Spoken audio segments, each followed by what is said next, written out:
ओम शांति 9/2/80। मधुबन निवासियों की विशेषता।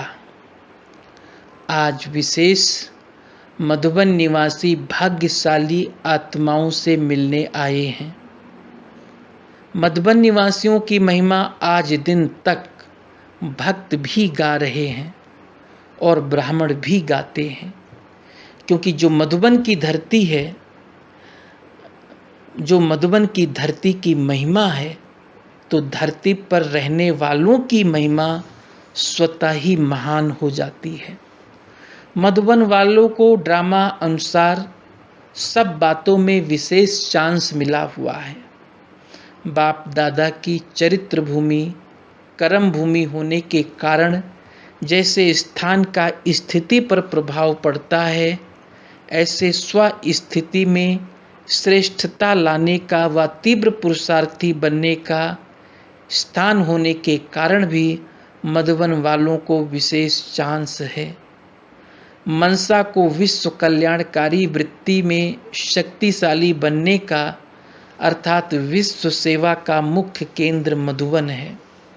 मधुबन में आए हुए मेहमानों की मनसा वाचा कर्मणा सेवा के साथ साथ रूहानी अव्यक्त वातावरण बनाने की सेवा का विशेष चांस है। मधुबन वालों को देख सर्व आत्माएं सहज फॉलो करना सीखती हैं। जैसे मधुबन बेहद का है, वैसे मधुबन निवासियों को भी बेहद सेवा का चांस है। अपने कर्म की प्रारब्ध के हिसाब से तो हर आत्मा को यथा कर्म तथा फल मिलता ही है, लेकिन जितनी भी आत्माएं आई उनकी सेवा हुई और तृप्त होकर के गई। इतनी सब आत्माओं की संतुष्टता का शेयर मधुबन निवासी मेहमान निवाजी करने वालों को बन गया। घर बैठे अगर सेवा के शेयर्स जमा हो गए तो विशेषता हुई ना। और मधुबन वालों को प्रत्यक्ष फल मिलने में भी विशेषता है। भविष्य फल तो बन ही रहा है, मधुबन वालों को और भी विशेष लिफ्ट है। बाप दादा की पालना तो मिलता ही है, लेकिन साकार रूप में निमित्त बनी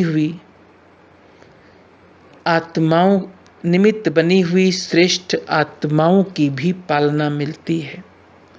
तो डबल पालना की लिफ्ट है और बना बनाया सब साधन प्राप्त है। तो ऐसे श्रेष्ठ भाग्यशाली अपना श्रेष्ठ भाग्यजान सेवा के निमित्त बन चलते हो। जैसे कर्मणा सेवा के लिए अथक सेवाधारी का सर्टिफिकेट देकर जाते हैं, ऐसे तीव्र पुरुषार्थी व निरंतर सहज योगी की स्थिति का सर्टिफिकेट देते हैं।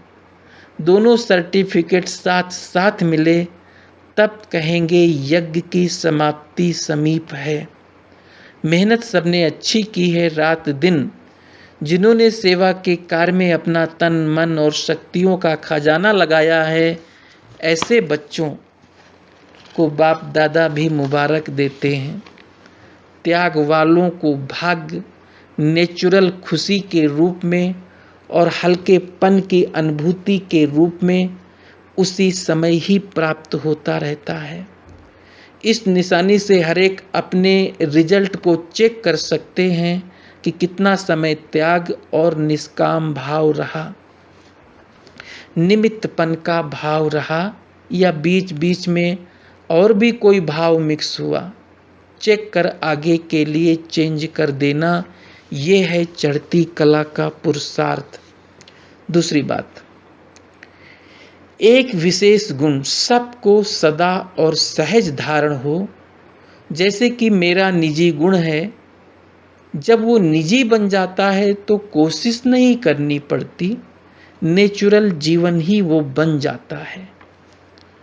वो विशेष गुण है एक दूसरे की कमजोरी ना धारण करो ना वर्णन करो। वर्णन होने से वो वातावरण फैलता है। अगर कोई सुनाए भी तो दूसरा शुभ भावना से उससे किनारा कर ले। ये नहीं कि इसने सुनाया मैंने नहीं कहा, लेकिन सुना तो सही ना। जैसे कहने वाले का बनता है वैसे सुनने वाले का भी बनता है। परसेंटेज में अंतर है लेकिन बनता तो है ना। व्यर्थ चिंतन या कमजोरी की बातें नहीं चलनी चाहिए। बीती हुई बात को भी रहम दिल बन समा दो। समा कर शुभ भावना से उस आत्मा के प्रति मनसा सेवा करते रहो।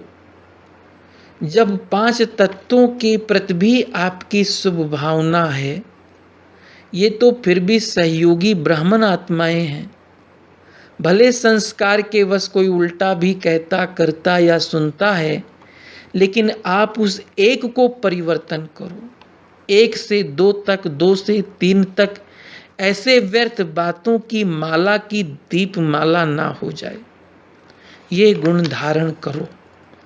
किसी का सुनना सुनाना नहीं है, लेकिन समाना है। सहयोगी बन मनसा से या वाणी से उनको भी आगे बढ़ाना है। होता क्या है, एक का मित्र एक होता ही है, उस एक का फिर दूसरा मित्र होता है, दूसरे का फिर तीसरा होता है। ऐसे व्यर्थ बातों की माला बड़ा रूप लेकर चारों ओर फैल जाती है। इसलिए इन बातों का अटेंशन। अच्छा, मधुबन के पांडवों की यूनिटी की भी विशेषता है। पूरी सीजन निर्विघ्न चले तो निर्विघ्न भव के वरदानी हो गए ना। सेवा की सफलता में सब पास हैं। सेवा नहीं करते लेकिन मेवा खाते हो। सर्व ब्राह्मण परिवार की आशीर्वाद के अधिकारी बनना, ये मेवा खाया या सेवा की। अच्छा, ओम शांति।